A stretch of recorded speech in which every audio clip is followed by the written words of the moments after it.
Bonjour à tous et à toutes, je suis le docteur Benkoum Noubé Julie. Je suis membre de l'Ordre national des médecins du Cameroun, exerçant à l'hôpital Baptiste de Mbopi. Je reviens dans cette vidéo pour vous parler tout simplement d'un phénomène qui est assez récurrent dans les salles de consultation, c'est le mal d'estomac. Alors, quand un patient se plaint de mal d'estomac, il veut très souvent parler du reflux gastro-œsophagien ou alors de la gastrite. Dans cette vidéo, qui est la première d'une série, je voudrais parler un peu plus en détail du reflux gastro-œsophagien. Je le répète, reflux gastro-œsophagien. Alors, de quoi s'agit-il? Déjà, vous savez que quand vous mangez, la nourriture passe par le pharynx, ça descend dans l'œsophage et de l'œsophage, ça atterrit dans l'estomac. Donc, il peut arriver que la nourriture, au lieu de rester dans l'estomac, remonte sous forme de liquide gastrique, que ça remonte au niveau de l'œsophage. Et c'est donc cela, ce phénomène qu'on appelle reflux gastro-œsophagien. Bon, maintenant, ça peut arriver naturellement que de temps en temps, après peut-être que vous ayez mangé une nourriture un peu lourde, vous soyez allé vous coucher directement, ça peut arriver que la nourriture remonte.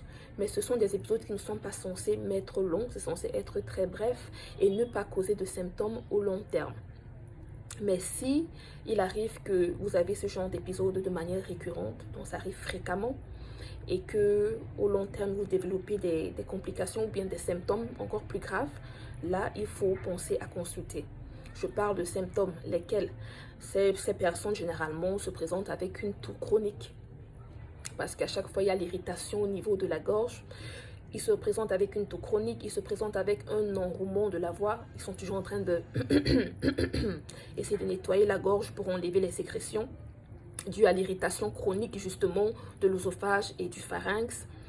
Et il y a d'autres symptômes qui sont appelés symptômes d'alarme.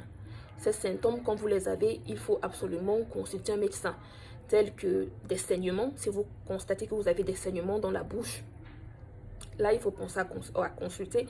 Si vous vous rendez compte que vous êtes en train de perdre du poids, peut-être que c'est même un cancer, il faut penser à consulter. Si vous avez des difficultés à avaler la nourriture, ou même de l'eau, ou si vous avez des difficultés, vous avez des douleurs quand vous avalez, ça peut être dû à un rétrécissement justement de votre œsophage ou votre pharynx, et là encore il faut consulter. Alors j'espère que par cette vidéo vous avez compris le b.a.-ba du reflux gastro-œsophagien et que vous saurez quand est-ce que vous pouvez rester à la maison et attendre que ça passe, ou quand il faut absolument consulter en urgence même. Merci de m'avoir écouté, je vous retrouve dans une vidéo prochaine. Bye bye.